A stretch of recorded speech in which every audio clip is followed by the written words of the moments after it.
two, two, two, two, two, two.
Okay, well, let me get us started with a welcome. My name is Nancy Lindborg. I'm the president of the U.S. Institute of Peace, and I'm delighted to welcome everybody here this afternoon, everybody who has foregone the beauty of a Friday afternoon sunshine.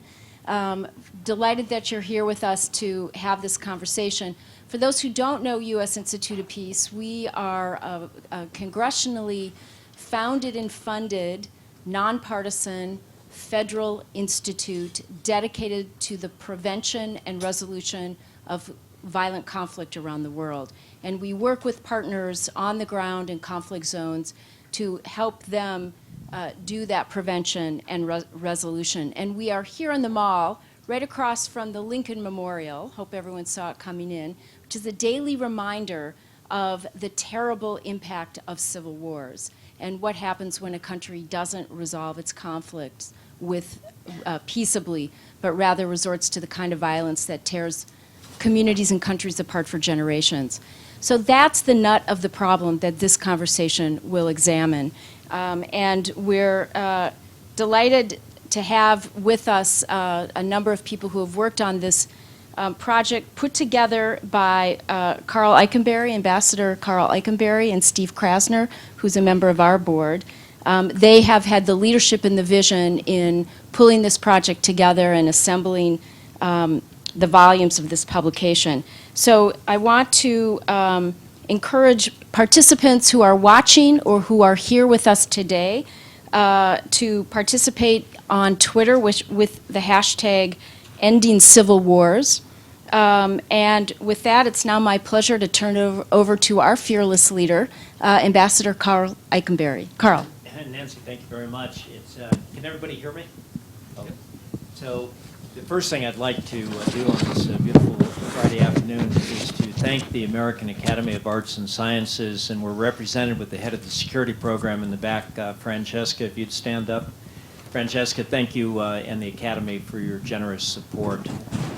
Second, I'd like to also thank Nancy and USIP. Nancy and Joe Hewitt from USIP not only contributed one of the best of 24 essays that appeared in the American Academy's Arts and Sciences quarterly journal, Dædalus, which was a compilation of all of the essays by our project's participants, but also has been a wonderful host and facilitator for a lot of dialogues on topics related to our study. What I'd like to do is, one, quickly introduce our project and some of our major insights, and then more importantly, I'd like to then turn and giving the briefest of introduction to fellow panelists here, I'm going to ask them a set of questions which I hope will give you a good idea of the scope and the breadth of what we've been looking at. And then, most important, will be to open it up to the floor. We want to hear what you have to say and would be ready to take your questions. A lot of old friends in this audience here, so when I say truly interested in hearing what you have to say, very sincere. So let's first talk about the project. This project began about 2 years ago. When I left a long military service and in my time as ambassador in Afghanistan, I went to Stanford University. I had the honor in 2012, a year later, of being inducted into the American Academy of Arts and Sciences. And at Stanford, surrounded by a lot of colleagues who had thought long and deeply about the question of interstate violence and foreign interventions, I started to think increasingly, then informed by my experience in Afghanistan, but much more globally, about whether it would be worthwhile to get a group of like-minded people together and to study the question of civil wars and international responses. I went to the Academy of Arts and Sciences and got full support, and then I talked to Steve Krasner and asked him to be the co-director of this project. From there, we recruited, not only in the United States but globally, a really superb set of academics, political science, and other disciplines. We had a group of policy practitioners, so to speak. Those policy practitioners coming from areas of diplomacy, international organizations concerned with these challenges, military. Had Lise Doucette from BBC World, a tremendous presenter for BBC World who spent a lot of time reporting from very troubled places in the world. We had 28 U.S. participants. We had 8 non-U.S. The non-U.S. were chosen not only for their expertise in particular parts of the world, but all of them from particular institutes. When we thought ahead to after we published our 2 volumes of Dædalus, we wanted to go out and have outreach activities. These were people who were placed in places like Colombia, in Ethiopia, and areas that we could go to with them hosting and have exchanges on our insights. So for 1 year then, we met twice in workshops, and our efforts culminated, as I had said, with the publication of 2 volumes of Dædalus devoted to this topic, fall of 2017 and the winter of 2018, and I believe we've got copies outside if you'd like to pick those up on the way out. What were the major components of this study? So section 1 is looking at the state of the state, so to speak, looking at trends in civil wars and interstate violence, primarily since the end of the Cold War, but going back to the end of World War II, looking at what trends we can see and projecting ahead. Number 2 was to look at the threats that are emanating from these countries right now that we had identified in our study. And these were the areas that we're all familiar with, and questions of contagion of civil wars, problems of refugees, problems of terrorism. One very interesting essay from another one of the disciplines that we had, which was healthcare, from 2 really brilliant world-class healthcare experts at Stanford University. They looked at the question of the risk of pandemic outbreak in countries that are facing a civil war. The third area, and perhaps the one of most interest to this audience, is the question of, given this, then what are the policy options that are available to the United States, to our allies, to major world powers, to international organizations. So that's how we had divided the essays up. After the publication of those 2 volumes of Dædalus, then we have begun our outreach activities that I referred to earlier. We have 3 components to the outreach activities. One is in the academy, so to speak, beyond the Academy of Arts and Sciences. So we've had a very good gathering at Stanford University. Upcoming, we have Northwestern University, Ohio State University, and others planned. Then there's policy outreach in the United States. So this morning, we on the stage here, we're over at the National Security Council and talking to the NSC about our findings. Great dialogues where they're interested in what we have to say. They're giving us a critique, and then they're also offering their own gaps that they have in their thinking and asking for our views. So we've done that with the National Security Council. We've done it with the Office of Secretary of Defense and the Joint Staff. We've had dialogue with Department of State, USAID. In fact, USIP had just hosted a wonderful lunch here today where we had many from Department of State and USAID, World Bank, and others. We've been up to New York City. Steve Krasner was at that session. Maybe we'll talk about it. But some very good several days of dialogue with senior leaders of the United Nations, and maybe more importantly, the mid-level staff that lives these problems every day. The last part of our outreach activities is the international, which I referenced earlier. So thus far, we've been to Ethiopia, We have trips planned to, to Nigeria. We have a trip planned to Ethiopia that Steve will be doing, one to Colombia that I'll be taking. What we do on these trips and all these outreach activities, of course, it's not all 36 authors and co-authors. We take a subset based upon their particular interest and where they think that expertise, where we think that expertise would resonate best with our host and counterpart organizations. Let me conclude then with insights, and here I'll be very brief because this is what I know my colleagues are going to want to talk about. Let me give you 4 insights. First of all, I talked about threats. I had mentioned pandemics. That, I think, to Steve and myself and to most of our colleagues, we found that to be a very unique insight in the correlation, or the possible correlation, that is, between regions that have the right conditions for pandemic disease and interstate violence. So imagine in the 2014 Ebola crises, 2 of the 3 countries that were the source then of the spread of Ebola, 2 of those 3 countries had suffered from very violent civil wars in the 1990s. What if you had the Ebola outbreak in several countries which were afflicted by huge levels of interstate violence? Number 2 is the question of how difficult it is for outside powers to intervene in a country where their goal is to try to achieve stability and sustainable development. And that's a question of alignment of interest, but I know our 2 Steves up here will want to talk about that.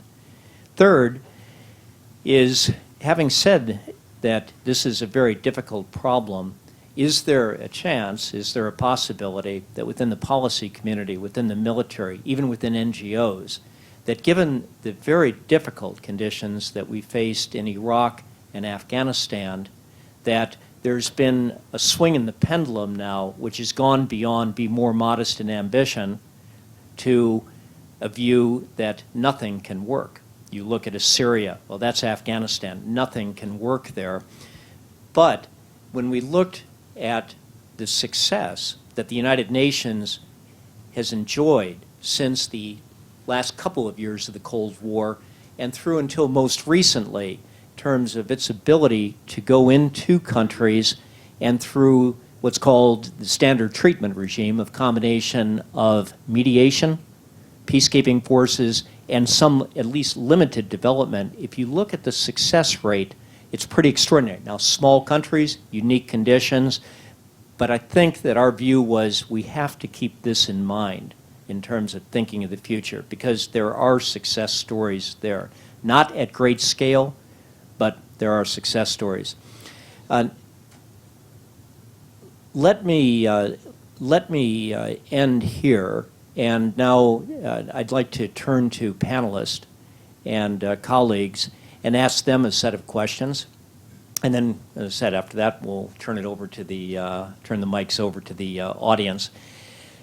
I said that one of our insights that we had from this project was that the difficulty of the solution is profound. And it's difficult for NGOs, it can be difficult for governments, it can be difficult for militaries to address this problem squarely.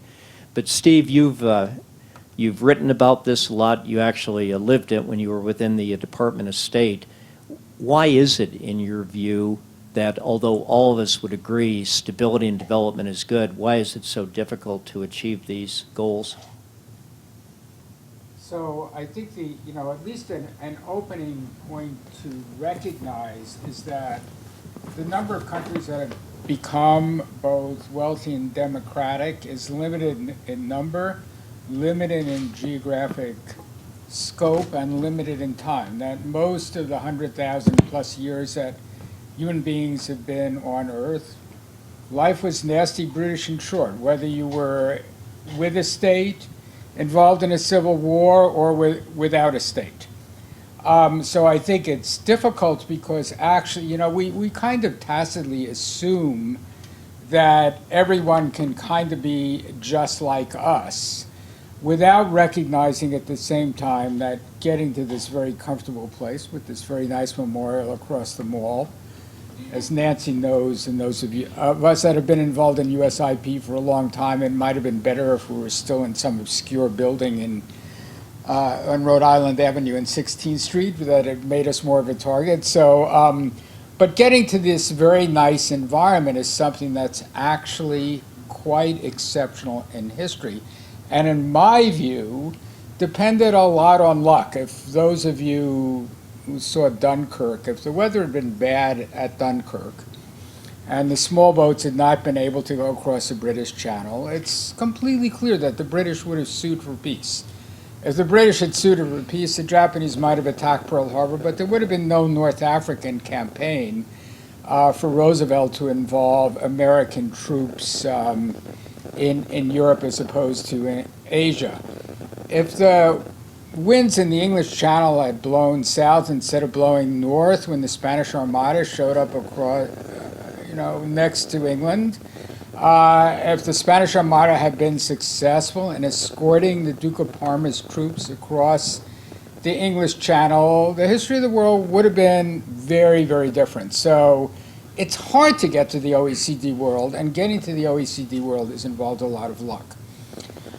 In terms of solutions, if I could just say a few words. So one thing that I thought was very persuasive in the discussion in our volumes was that the standard treatment, as Karl indicated, has actually worked pretty well. What's a standard treatment?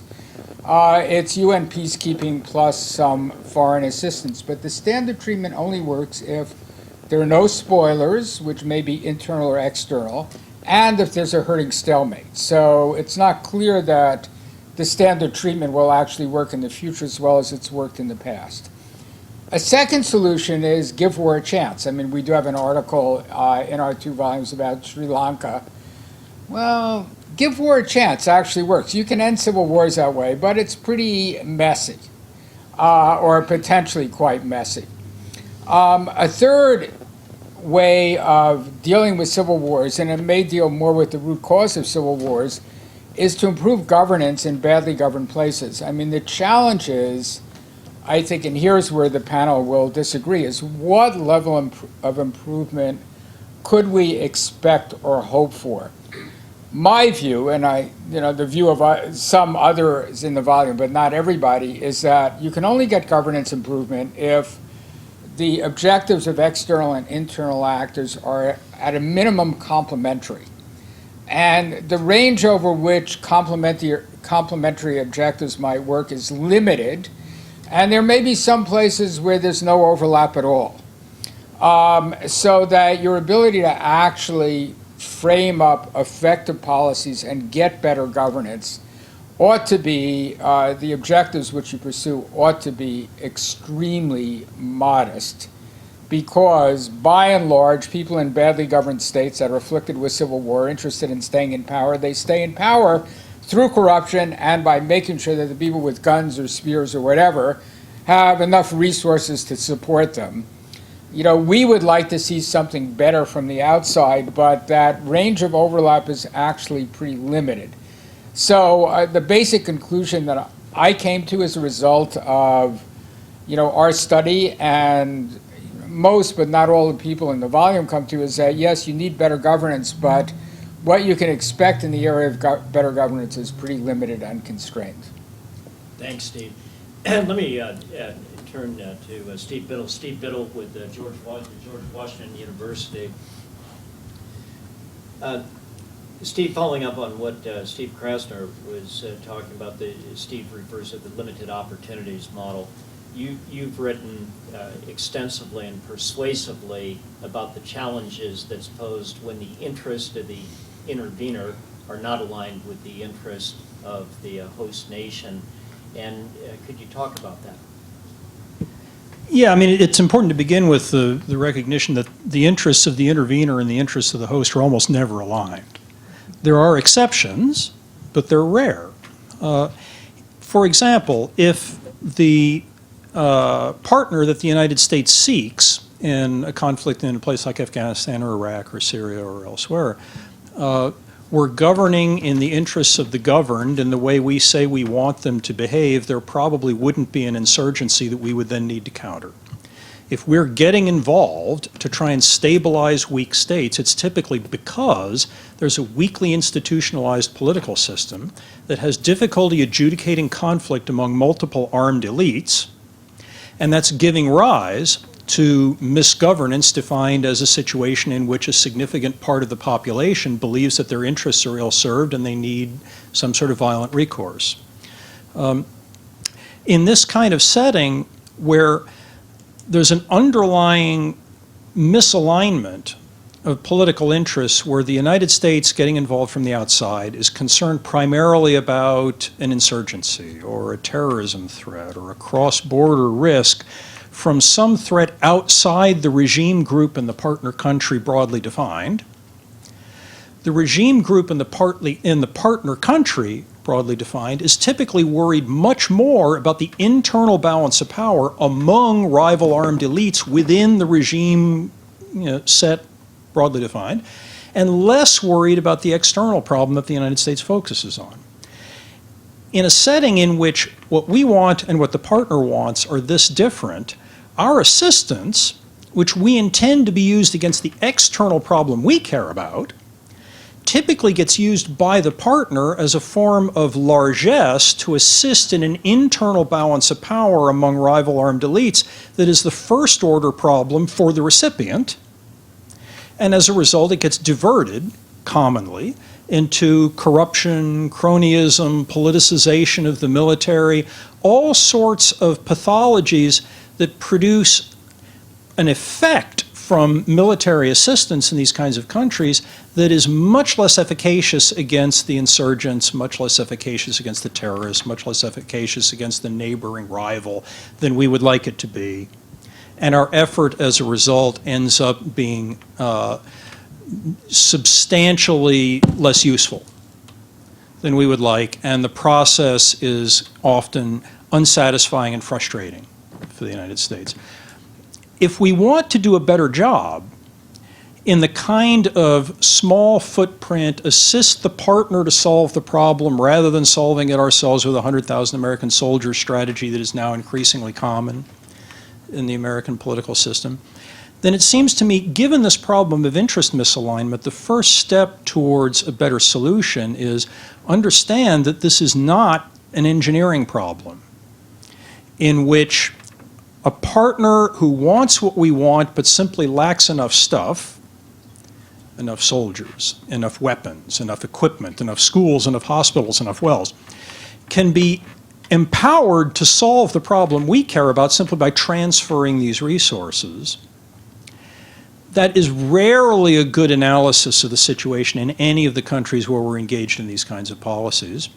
A first step towards a better outcome is recognizing that this is an intrinsically and deeply political process in which if we want the aid we provide to be used against the threat we care about and not against the threat that the partner, for understandable reasons, cares more about, our assistance needs to be configured in ways that create political incentives for the recipient to use it in the way we want and not in the way they want, especially when for them to professionalize their military with our aid in the way that we say we want is a serious existential risk to the lives and families of the recipients in the elites in the countries that we're assisting with this sort of aid.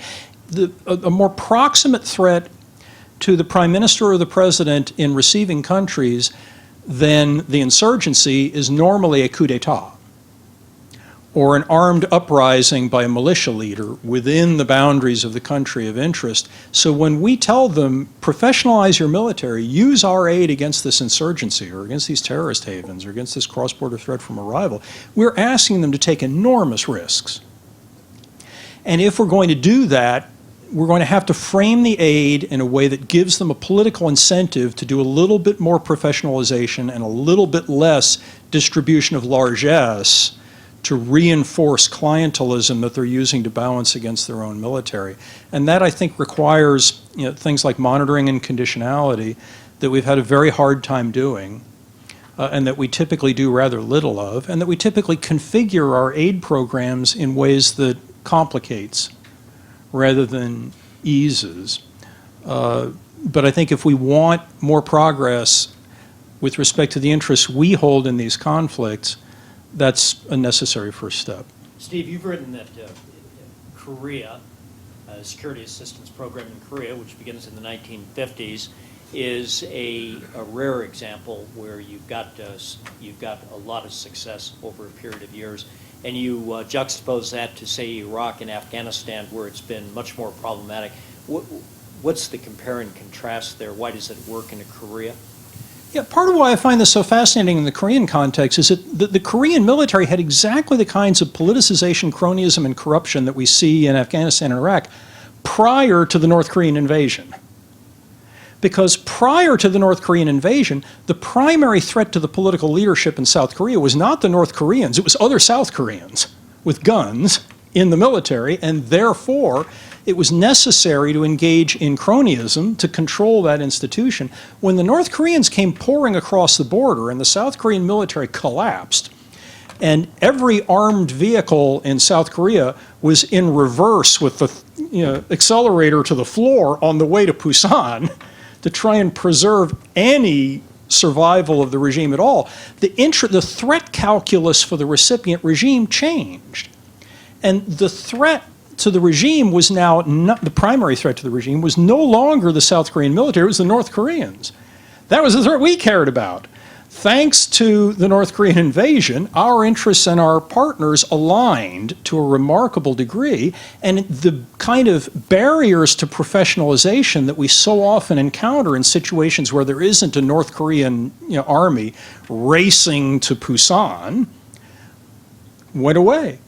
And as a result, our assistance was able to dramatically increase the performance of the South Korean military in a remarkably short time. So obviously the answer, therefore, is to encourage people to invade our allies, because that'll make our aid so much more efficient, or perhaps not. But what the case does is to show that it You institute a peace we in academia are fond of somewhat heterodox policy recommendations, but encouraging invasions is a little further than I think I would personally go. But the reason I bring up the illustration is because it shows what the cause and effect relationships are here in an unusually stark way. And it shows what is possible when interests do align, and there are other things that can align interests than North Korean invasions, happily. But it also shows what kind of problems you get if interests don't align. Great, thanks, Steve. Claire, so Claire Lockhart from the Institute of State Effectiveness, co-founder and head of the Institute. Claire and I shared time in Afghanistan, and so Claire, I'll give you an example that you well recognize, everyone in this room does. So in Afghanistan in 2002, 2003, in the early days of post-intervention, a lot of thinking and hard work and good work being done in trying to help stabilize the country and to get it on the path to political consolidation and economic development. So take an example, the police. We need training for the police of Afghanistan, which very quickly then begs the question of how good are the police going to be unless we have a good court system. But then we also need to think about then correction institutes and prisons, and we need to think much more broadly than the police. And then you go through this process and you can start to be discouraged and say that everything is so complicated and interconnected, any one program is just not going to deliver. You'll get some short-term effect, but this is a system that you're dealing with, and unless you take a systemic approach, which means a lot of time, maybe a lot of money and a lot of expertise, it's just going to be too hard. So, Claire, you've written, again, persuasively about alternative models of development, and you've emphasized, prioritized, as I understand it, prioritized institution building, sequencing. Could you talk about that? Certainly, and I started my analysis with an observation, which is probably an obvious one, but that the discussion tends to focus on two poles of the spectrum, and for good reason, that these have been some of the marking events of the last 15 years. But at the one end, there's Iraq and Afghanistan, where billions, tens, maybe hundreds of billions of dollars are spent, very large interventions. And then the other end, partly informed by a despondency that leads us to think, well, anything we do is counterproductive. And at the other end of the spectrum, we have a sense that any kind of intervention is going to be counterproductive, therefore doing the least possible or not intervening at all is better. And I think the former carries the immense risk that actually sometimes the problem is too much money because of the corrosive and corrupting effects it has on the society. But the other end of the spectrum, what we're not doing is necessarily always calculating the risks and costs of not engaging, especially to the people who live there and the effects on the neighborhood. And so what I've sought to do with my essay was look at, is there something that's not necessarily a third way, but is there another set of approaches that can engage through engagement, but not at the cost of the hundreds of billions. And if we look behind the veil of the standard treatment regime, I think we see some cases that haven't worked and some that have. And the work of my colleagues and I has been to look at, are there a set of principles? There are no 7 steps to success, but are there a set of basic principles that inform whether an approach is likely to be more or less successful? And so what I've argued is that there's a sort of model B in between these poles of model A and C, where at vastly less cost, certainly to the international taxpayer, and to the taxpayers of the country, that some successes have indeed been achievable. And what are some of the characteristics? I think one is that the plan has to be the country's own.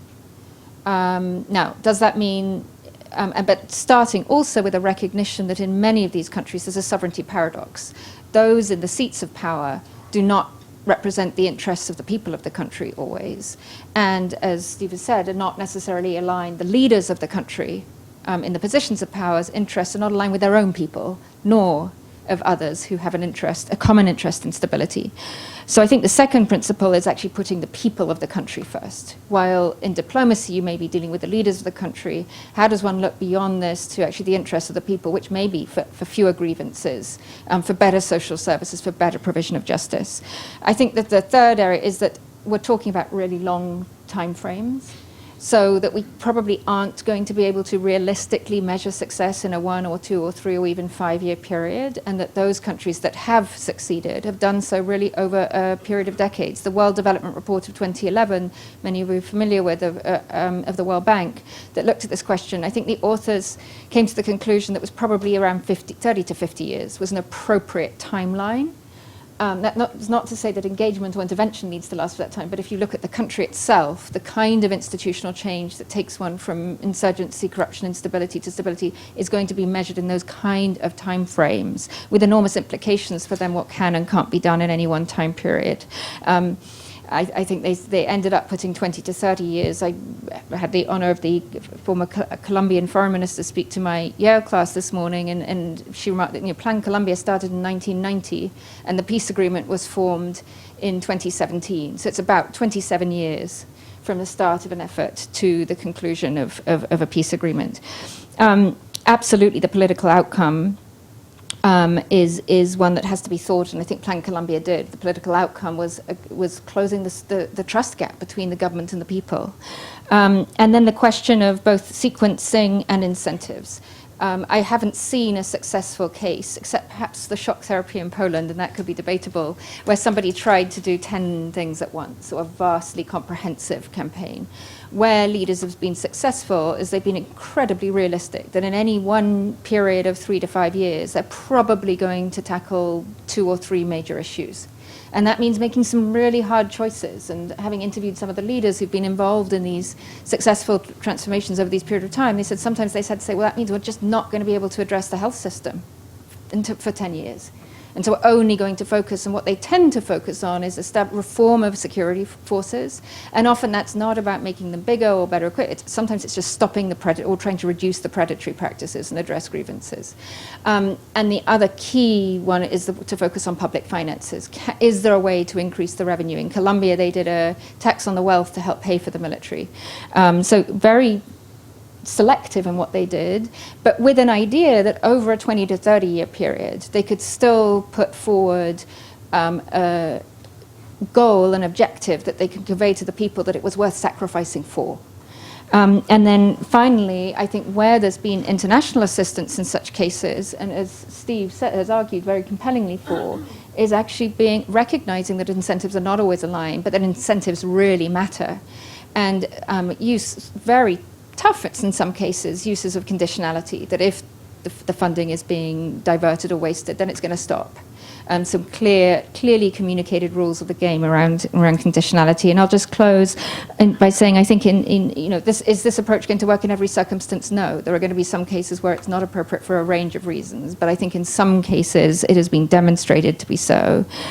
And second, that I think the world, as we know, the world has changed in very many ways in recent years. And one of the trends we're seeing in the family of so-called fragile states is a vast demographic change with a growing young population who are technologically savvy. So I think there are a lot of questions as to what needs to change in our approach today.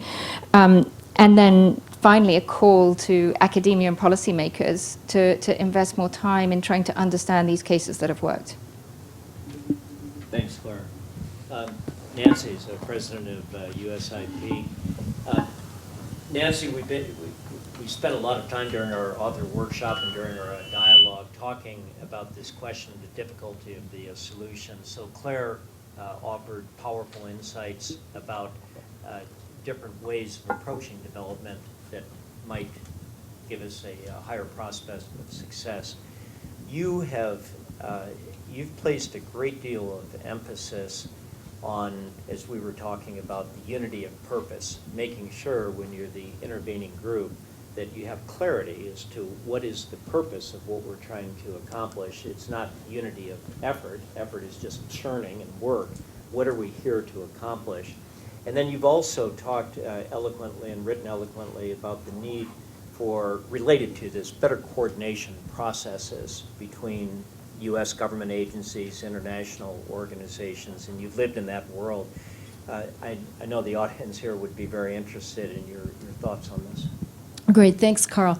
And I want to start by, one of the barriers to having a greater unity of purpose is just differing understandings of terms, and what are we trying to accomplish? And I would argue, as the essay that I did with my good colleague Joe Hewitt, that is in the volume 2, is that that list of threats that you started with are actually all the result of fragility, and that there is increased scholarship that helps us understand the relationship between where you have illegitimate governments in the eyes of their people, or governments that aren't able to provide core services to their people. You have a greater level of extreme poverty, incidents of violent extremism, the potential for unchecked pandemics, and outflows of migrants and refugees, and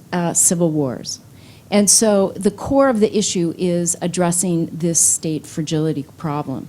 And just echoing a little bit of what Claire said, the development world has really undergone a paradigm shift over the last decade and a half, where there's an understanding that you just can't be putting money into health and education and get there, but that there needs to be a different way of understanding how to work and what to focus on, and Claire gave a rundown on a number of those. There have been some real milestone documents, the World Development Report of 2011, the Pathways to Peace that just came out recently, the World Development Report of 2017 that looked at the need to understand the politics and the incentives for elites.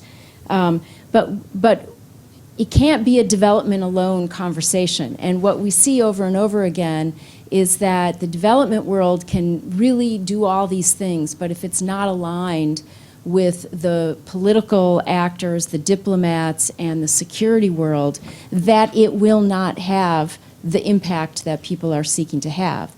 And there are so many examples of this. Karl, you participated in a study that Stanford and USIP and Chatham House did, looking at a decade of effort in Afghanistan, where it turned out that despite considerable investment and energy, there were 3 lines of effort going on. There was the fighting al-Qaeda, there was fighting Taliban, and there was state building. And in fact, they were undercutting each other because there wasn't a shared understanding of what's the problem and what are we trying to accomplish. And so it's that unity of purpose that both has a shared understanding of what's the problem, what's the goal, and enables effort to proceed so that it has greater impact. Steve talked a lot about the criticality of aligned interests, and I would say that's one of those principles that's emerged in terms of the importance of inclusive, locally led effort that will take a long time to happen, and those need to inform a unity of purpose as well. We collaborated here at USIP with Carnegie and CNAS 2 years ago on a fragility task force that looked at some of these issues and came up with very specific recommendations for how the U.S. can create that greater unity of effort within our development, security, and diplomacy capabilities, and talked about a 4S framework of the action needs to be strategic, selective, sustained, and systemic. And the selective goes to this issue of you're not going to do it everywhere. You need a partner on the ground. There needs to be some alignment of interests. Strategic, I think, encompasses a variety of issues, but I want to call out what Claire mentioned about the sovereignty paradox, that you do have opportunities to work with other than the government in this multipolar, multi-stakeholder world. And sometimes that presents opportunities. And I think one of the most important is sustained. We looked in the study report, the case of Colombia, and not only did that, the Plan Colombia that the U.S. did engaged our diplomats, our development actors, our security actors in a shared effort that has now lasted over 4 administrations and 2 administrations in Colombia.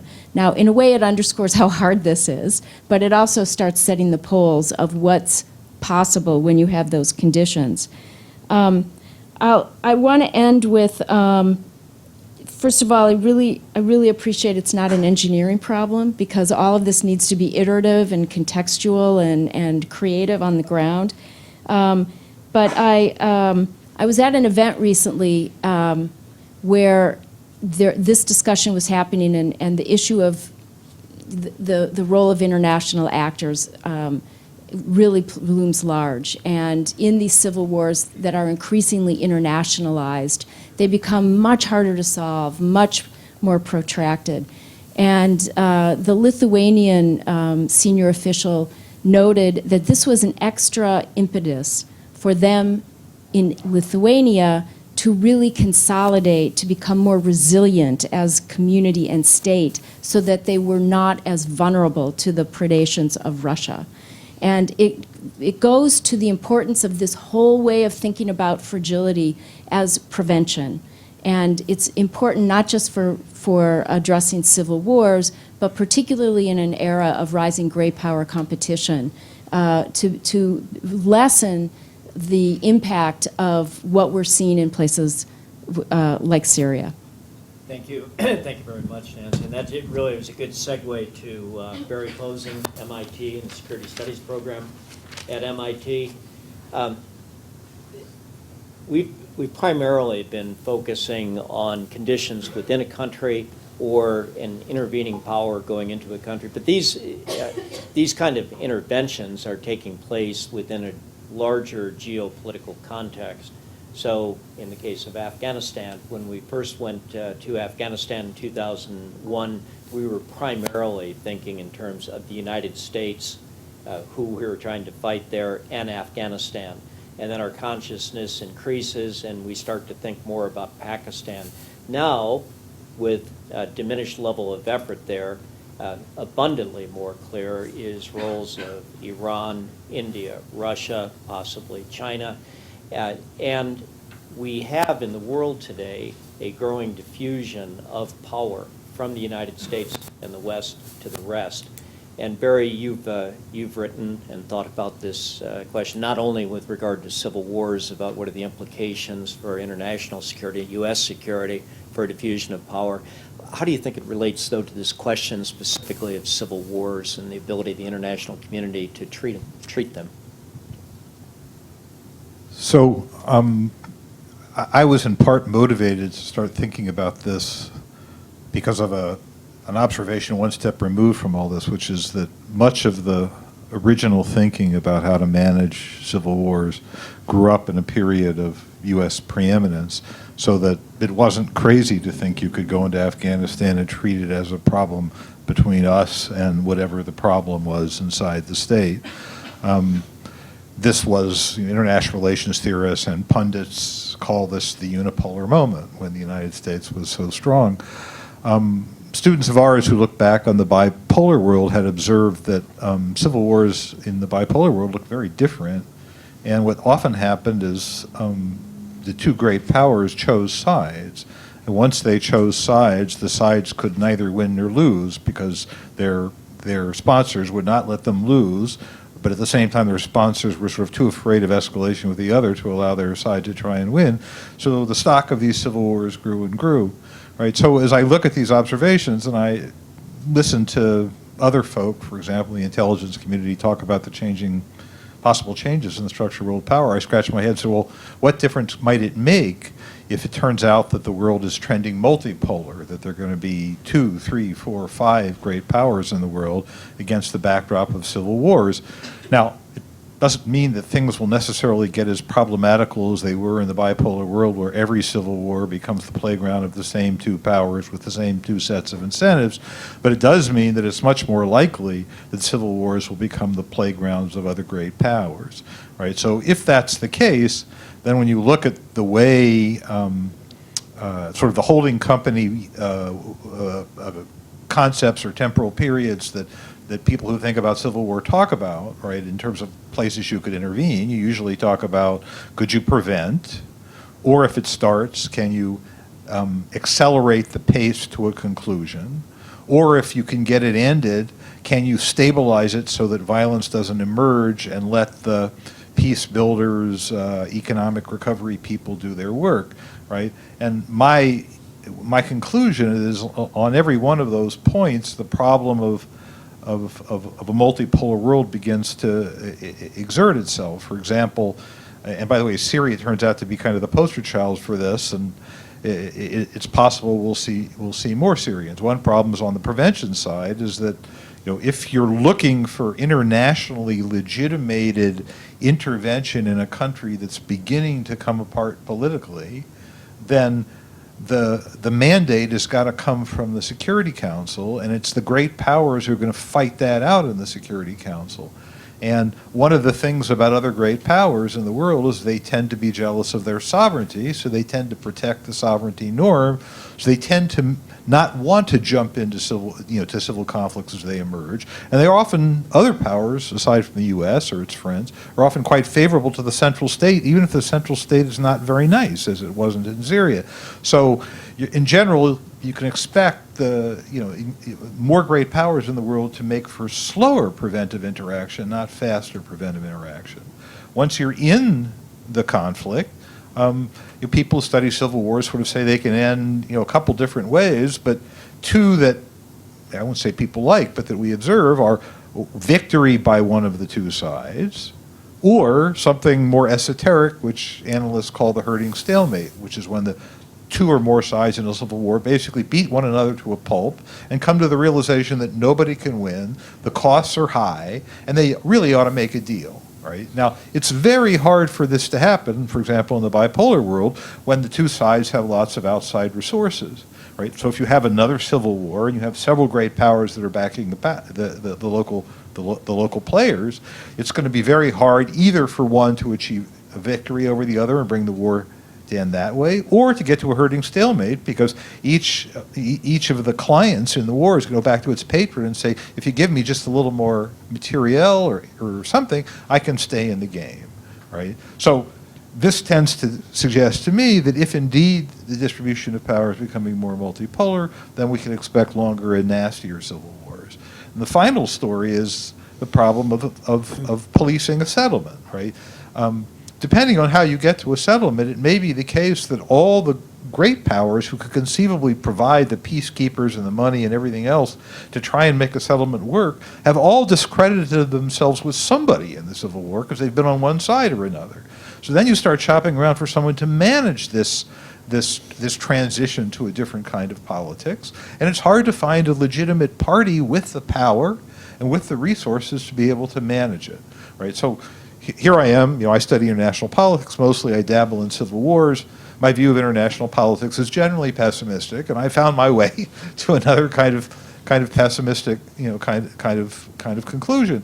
And it's not clear whether a few years of trend data tells you very much. But if you follow those who collect information on civil wars, while not yet the most numerous type of civil war, it appears that one of the fastest growing kinds of civil war is civil war with outside intervention. So that tends to lend a little bit of support to the observation I'm making, as does the sorry path of the Syrian war. So on balance, while all of these inside-out ideas are useful to whomever ends up managing this problem, the larger structure of the situation is kind of hostile to success these days. Thanks, Barry. So, Barry, as you talk about the diffusion of power, you've got then regional powers that are gaining more relative power than they occupied, that they had in previous years. You've got Russia much more concerned and active what's going on in its periphery. China's an interesting case where they are going at a blockbuster pace, and rather than slowly along the periphery acquiring more interest, they're driving towards Europe with the Belt Road Initiative. They're in Africa, they're in Latin America, and they're getting increasingly concerned about risk to their equities there. How, as you look at the great power balance and games, is there going to be a difference in how China approaches these problems? Well, on all matters Chinese, I always defer to the China expert on the panel, which would be you in this case. But be that as it may, I did do some interviews about some of these questions in Europe last year, and people in European foreign ministries are quite concerned about what they see as the emerging sort of Chinese modus operandi in some of the countries in say the southern part of Africa. From their perspective, the Chinese are in some sense hyper-realists. So the Chinese will work with the power constellation that's there in the view of these Europeans. They're not very fastidious about good governance, right? And Europeans who take good governance very seriously, they are concerned that the Chinese are buying short-term stability at the possible risk of long-term instability. And of the many factors that people who talk about civil war and civil conflict often talk about, one of them is demographics. And there's a very, very high pace of population growth in those countries. And people from those countries have demonstrated that they can access Europe. So from the point of view of European foreign ministers, they view this particular emerging Chinese modus operandi as being potentially quite dangerous to them if their theories of conflict are right, which is to say bad governance leads to bad development, leads to bad politics, leads to conflict, leads to refugees, or people simply leaving their countries for better economic opportunities. So that's a piece of an answer to your question, but it's not a complete one. Thanks. Before turning to the audience, last question, and for you, Nancy, and Claire, and anybody else who would like to add to this. So if we talked about the standard treatment regime, and it still enjoys a degree of success. You've talked about lessons learned over the last 10 to 15 years. We do have examples of success stories that are out there. Can you point to, in this contemporary world, 2018, can you point to recent success stories, say modest ones, that you could give as an examples of what you're advocating as the better approach? Nancy? Well, I cited sort of the classic that we all are heartened by, which is Colombia. Yeah. In that it was there was a shared purpose within the U.S. effort an aligned effort that aligned internally as well as with our partner in Colombia, and it was sustained over time. I do think one of the key lessons that I want to pull out that Claire mentioned as well is that we often determine the effectiveness of our response by the amount of assistance that we put out, and these gigantic packages do often have corrosive impacts on a country. And so I think as we look at Iraq right now, we have a really important moment of a country that has a new sense of its own identity, that they won what is now the third campaign and are headed towards these elections. There's a new mood of a sense that the people are demanding a more inclusive, cross-sectarian government. This would be the wrong time for us to pull out. And if we go by what we often do, is declare victory after the military campaign and decide we're done, I think it could have very detrimental consequences. Do you think there's a correlation there, Nancy, between our level of effort and our ability to sustain? So I thought one of the paradoxes of President Obama's surge into Afghanistan in 2009, and for that matter, probably the Bush surge into Iraq, was that when you use the idea of the term the surge, which means then you're going to have to come back out, and even though you want to think through this clinically as an engineering problem, and of course we can use more military, we can use more development assistance, to be thinking through the realities of politics in the United States, would we have been better to have a lower level of effort that could have been politically sustainable? Probably. And looking to what we're facing right now in Iraq, I don't think anybody is recommending that we do another gigantic package of physical reconstruction.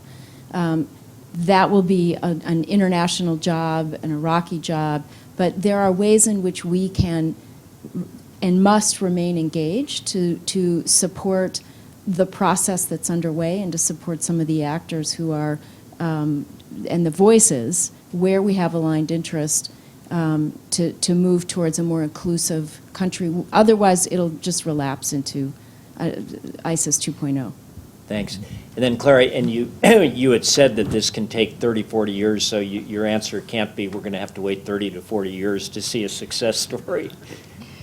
Well, I think I think there've been a family of successes in different regions, and of course there are the East Asian successes, of which, within which both South Korea and Japan, the U.S. played a major part, but that there are others. A fantastic book, How Asia Works, by Joe Studwell, tries to explain the sequencing and the differences. There have been a number of Latin American successes, and I absolutely agree with Nancy that Colombia, to me, is the most inspiring and the most recent, and with so many lessons about integration, about sequencing, about partnerships, about how to deal with this sovereignty paradox. And one example of President Uribe recognizing that the lack of trust of the people in the government was the core, and he used to take his cabinet to villages and towns around the country. The cabinet meetings weren't held in the capital city, they were held out.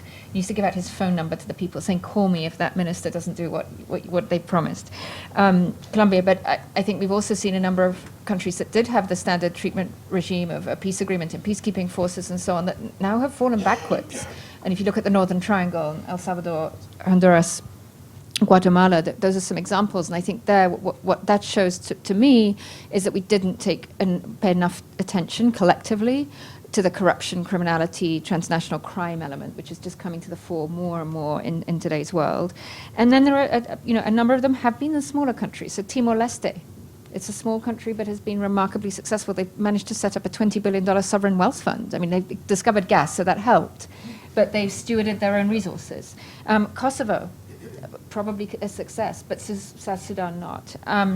So I think, a range, but probably one can come to sort of 12 to 20 cases that have been relatively successful in the last couple of decades. And I would say absolutely also agreeing with Nancy that, a lot of money has gone into the physical reconstruction, and sometimes infrastructure is important, and there's now a lot of attention on the political, which is imperative. But I think we often ignore, or the leaders of the countries often ignore two other dimensions, and it's the social and the cultural. The level of trauma inflicted on a society and what it takes to heal. at a conference of leaders of post-conflict transitions, they said the thing they regretted most was not paying enough attention to this psychological and trauma dimension, and that the need for some kind of healing process, and then the cultural dimension of what's appropriate within the culture of the society. Thanks, Claire. That triggered two thoughts on essays that appear in these two volumes of Dædalus.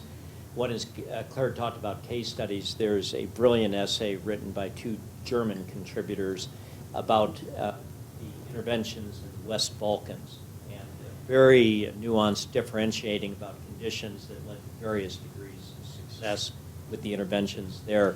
The second, getting to Claire's question of timelines, which I think all of us would agree to, all the participants would agree to, is when you talk about pre-existing conditions that can either facilitate or can limit the opportunities for success in intervention, obviously, two are within a particular society. What's the degree of national identity that we have? What's their norms about rule of law? That really has to inform your approach. Frank Fukuyama wrote an essay about the importance of these two factors, national identity, rule of law. And he looked at English civil wars since the period of about 1200 AD to the Glorious Revolution.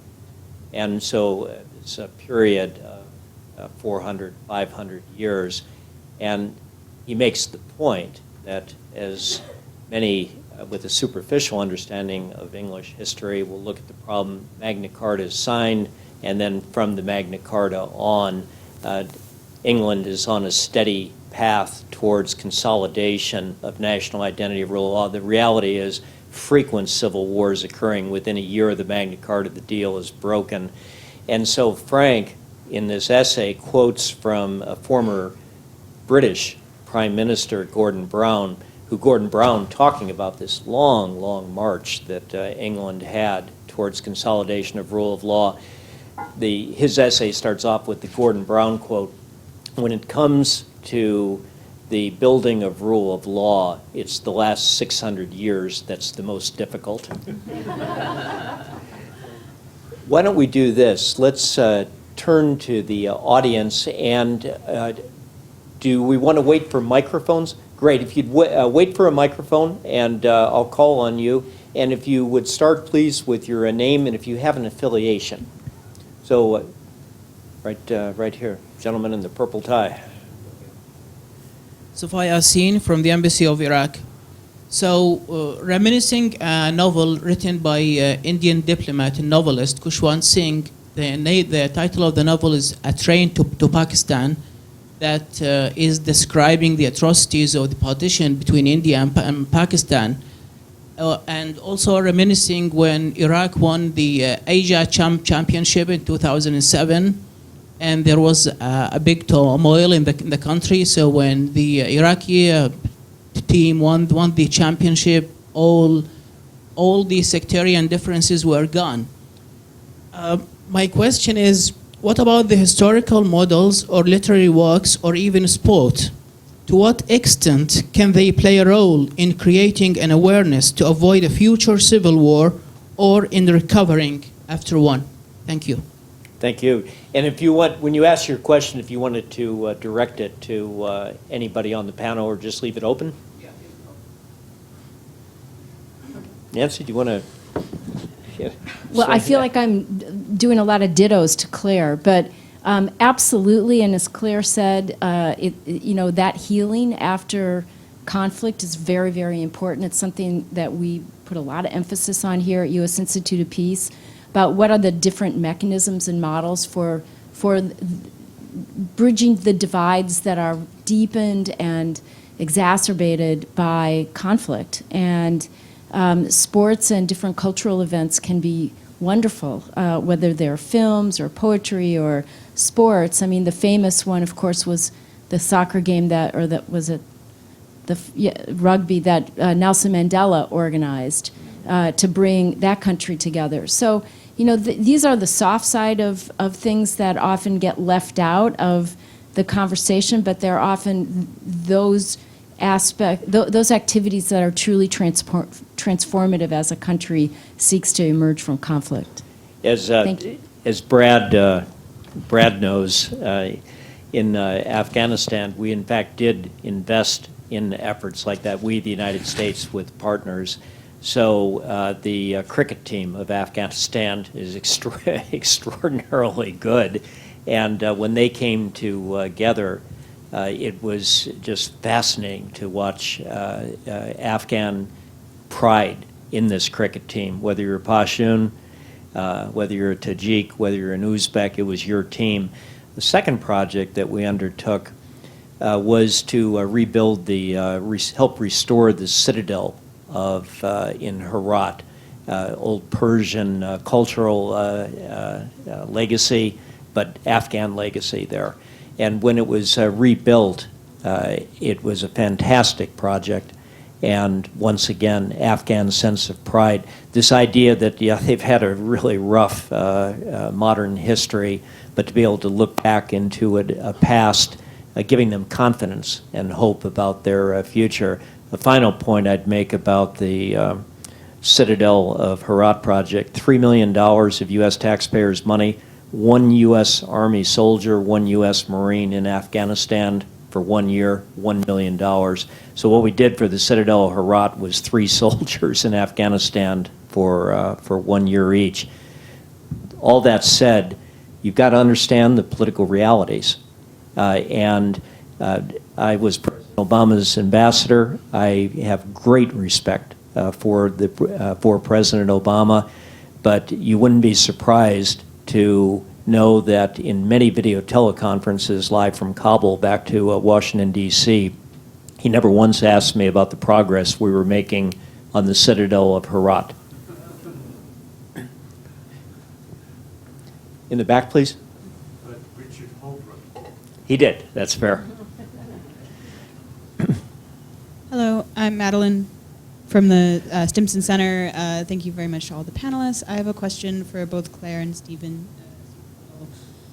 who both mentioned contingency and incentives, creating incentives. And I wonder if you can respond to what Barry said about what kind of incentives work in a multipolar world. So this idea of if you're making aid or assistance contingent on something, and then Russia comes and arms, the Central African Republic or something, and they do not make it contingent, or development assistance from China.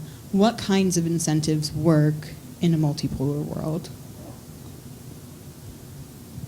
Well, I mean, I've argued in the paper in this anthology that there's a fairly low ceiling on what these kinds of small footprint assistance projects can achieve, even if they're conditioned and even if they're designed and framed to create incentives for the recipient to behave contrary to their own interests and more aligned with ours. In part because the entire inspiration for a small footprint approach is the desire to limit resource investment on our part, and that in turn means we're going to have a limited degree of leverage commensurate to an important degree with the scale of resources we're willing to devote.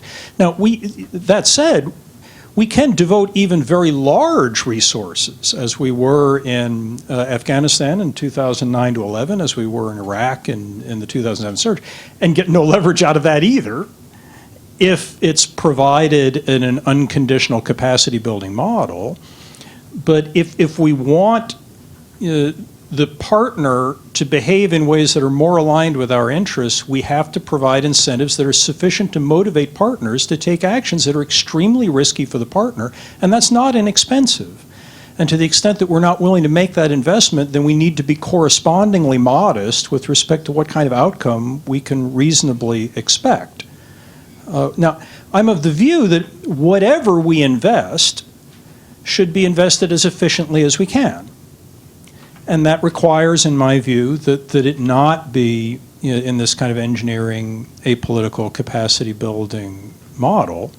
But there are two pieces to sound policy here, it seems to me. One is doing whatever we're going to do as well as we can do it. The other is understanding what we're willing to do can actually accomplish. And sometimes the logical implication of that is not becoming involved if we don't think that the level of effort we're able to invest is going to be sufficient to solve the problem to a satisfactory degree that it will meet American domestic political requirements for action. But I think modesty is appropriate here.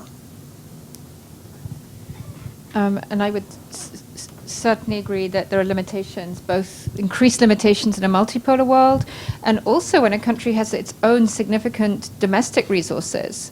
The external component of financing may be very small. I mean, even in Colombia, I think at its height, the Colombians' own budget was many more than 10 times, sometimes 20 times as much as the external financing coming in.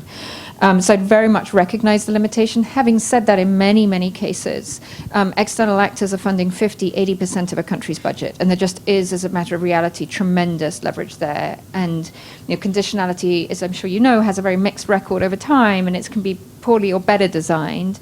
But I think this is where the IMF and the World Bank, which are still, when I last checked, global organizations, can have enormous potential to be able to align a set of conditions. And there's much more creativity at the moment in looking how that's done. And there's, as you may know, results-based funding. So the funding's available when certain results have been achieved, or floating tranches, so that it's not necessarily time-specific, because sometimes you don't know when a country's going to have an open moment for reform to advance something. I think something we know doesn't work is the type of conditionality so that, right, you're going to do these 4 things this year. And then there was enormous pressure to disperse, even though those outcomes hadn't been reached. So some creativity, but absolutely recognizing that there are limitations. Nancy, Steve, please. I just wanted to say, so there's some very interesting work by Desha Gerard, who's an associate professor at Georgetown.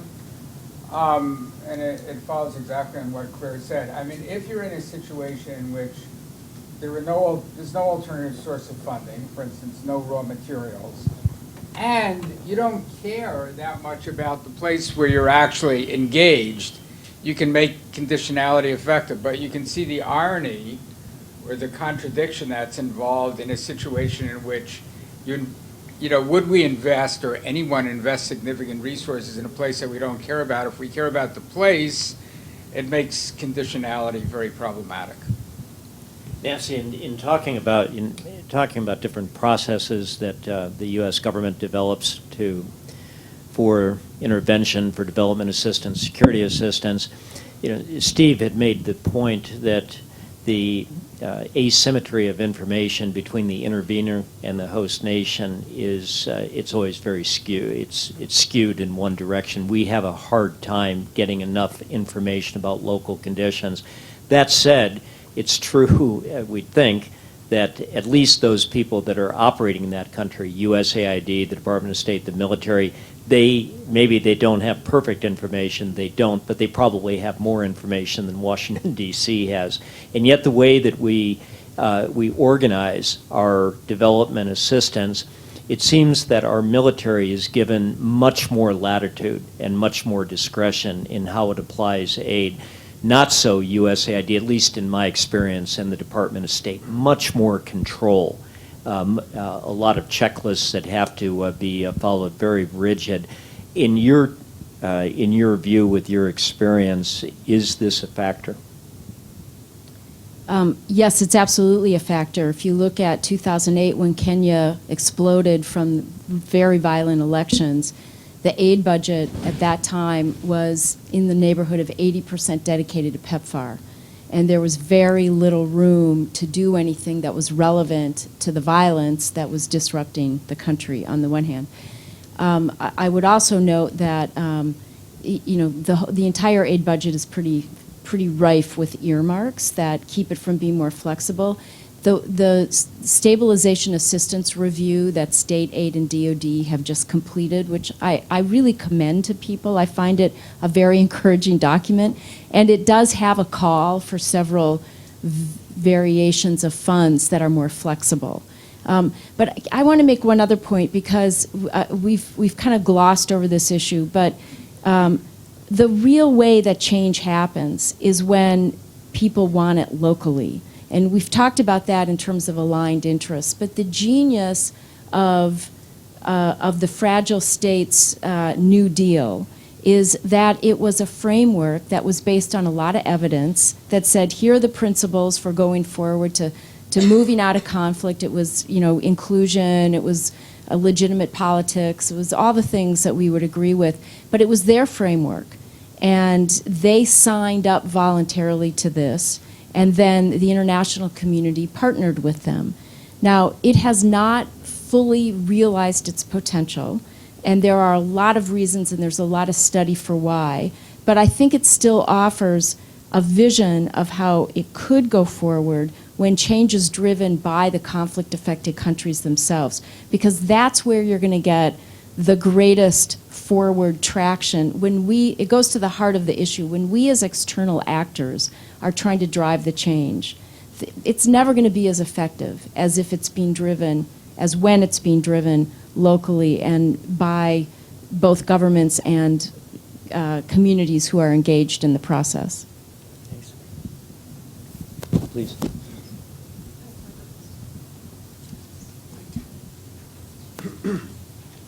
My name is Hakeem. I'm a graduate student at the George Washington University.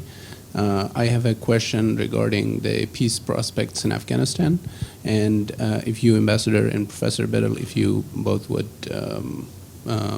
respond to this. I understand, and most of us do recognize, that the collapse of the Taliban regime was not a civil war issue. However, my question is, would have it changed the calculation had the international community considered, reaching out to peace deal after their collapse, after they were collapsed in early 2000? If so, how would that change the scenario up to this point? And that's one part of it. And second, how aligned are the international community interests with the current Afghan government in the peace process, and how optimistic should we be towards the reaching a sustainable peace agreement? Yeah. Thank you. So very briefly, when the United States went into Afghanistan in 2001, it was to hunt al-Qaeda. I mean, that's cutting to the chase. That's why we went there. It was not for state building in Afghanistan. We failed in the attempt to get bin Laden. The trail went cold, so to speak. So we begin a buildup in Afghanistan, and over time, as that buildup continues, and we need the military presence in Afghanistan because we can't go into Pakistan. Over time, then new interests start to develop. New interests are, one, now we're fighting Taliban in Afghanistan. And number two is we become increasingly concerned about stability in Afghanistan, and we take that on as a mission. To wind the clock back in 2001, the counterfactual then, what if we had gotten bin Laden in 2001? 10 years later, would we have 100,000 troops in Afghanistan? I don't think so. That said, when we did go in, had we thought more clearly about not just bin Laden, but since we're going into Afghanistan, we have to think about the political outcome here. What does this country, it can be modest, it can be ambitious. There was not that kind of clarity of thought. And so what did we do tactically? We aligned ourselves with the Northern Alliance, whose depredations against the Afghan people had led to the rise of the Taliban. And so we thought Taliban was a spent force. In fairness, many Afghan elite thought Taliban was a spent force, but they weren't. They came back in, and then we went down the path that unfortunately we've walked. The prospects for peace there, U.S. influence is, even with 15,000 troops, it's not as high, of course, as it was when there were 100,000 troops. And even when there were 100,000 troops, it wasn't as high as when, say, in 2005, we had 30,000 troops.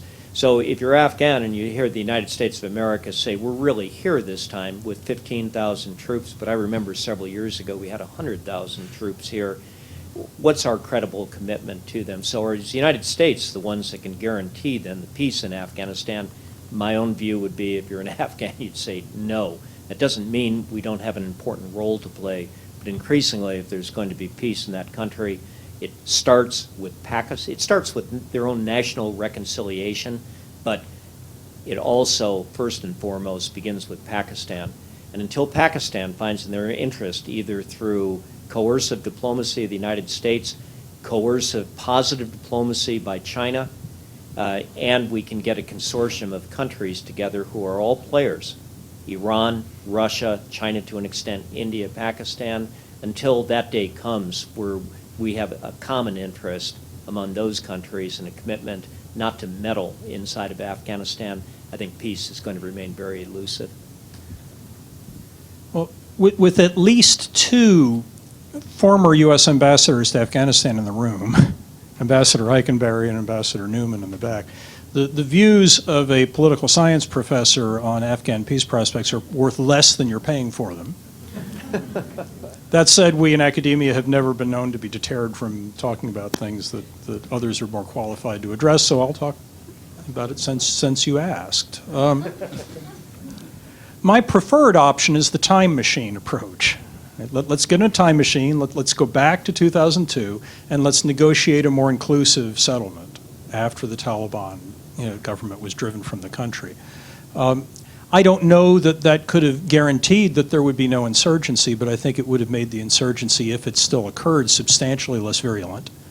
And I'm sympathetic to the notion that if the settlement had been structured well and followed up upon properly, that perhaps the odds of recidivism in this civil war would have been tolerably low.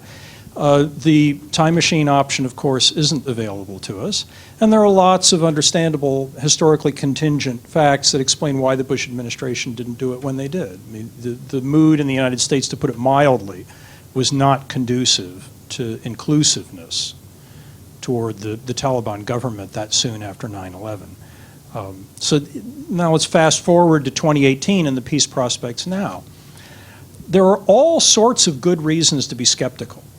We could have taken this entire panel, just time allocation, listing them all.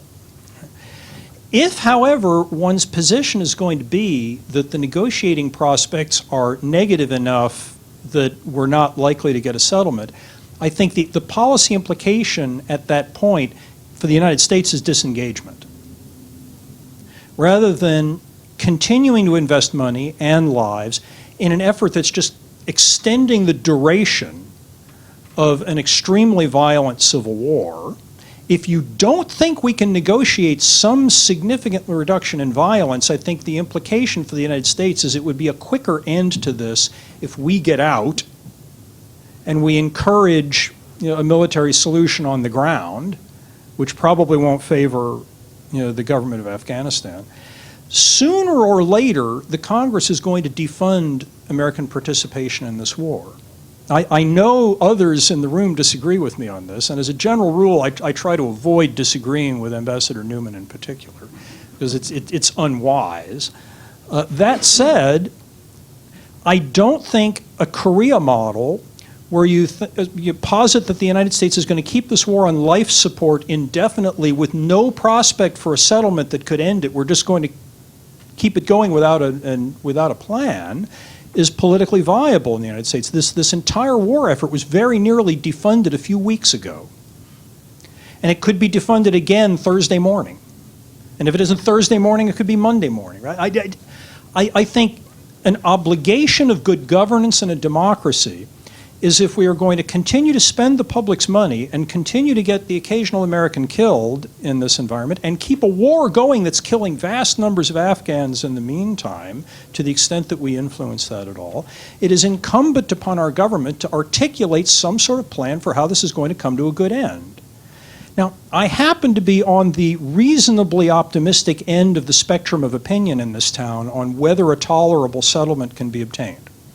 The fact that President Ghani has recently spoken out in favor of settlement, the fact that the Taliban have spoken out recently in favor of a settlement, the fact that the Pakistanis appear to be conducive to a settlement, I think at the moment, relative to 6 months ago or a year ago, the stars are better aligned than they have been. The settlement, if we get it, is not going to be a surrender instrument for the Taliban. It is going to be a compromise settlement in which the government of Afghanistan and the United States and other international backers of the government of Afghanistan are going to have to make real compromises in order to get the violence to end on issues that we care about and should care about. But if we are not willing to do that, the logical alternative is not the current policy. And I personally have long been frustrated with, for example, the Department of Defense's default perspective on negotiation, which is we can't negotiate because we're weak. We have to change the momentum. When we were strong, we can't negotiate now because we're gaining ground. That means we can't negotiate. Right? No negotiation theorist, no academic negotiation theorist in the room, I'm sure we've got at least one out there somewhere, right, would say that negotiating space goes to zero if one side is weaker than the other one. Of course not. It simply affects what the scale of distribution of stakes is going to be in a settlement. We're going to have to make more compromises than we would like because we are not where we would like to be militarily on the ground in Afghanistan. In my view, that means we should get on with the business of making the compromises and begin to move what will inevitably be a long, messy, complicated, internally politically complex negotiating process forward rather than letting it sit in stasis, for what it's worth. Nancy, we've reached 4 o'clock. Do you want to make a hard stop at 4 o'clock under the USIP rules and protocols? It's Karl's rules right now. Yeah. I know that I think one of our panelists has got a flight to catch. Maybe we should use this as the point to conclude. I wanted to thank all of you coming. Again, my thanks, Nancy, to you and USIP, Francesca, to the Academy of Arts and Sciences. This process that I've gone through the past 2 years to work with such distinguished colleagues as we have here on the stage and many more has been absolutely wonderful for me. This is an important dialogue that we're having.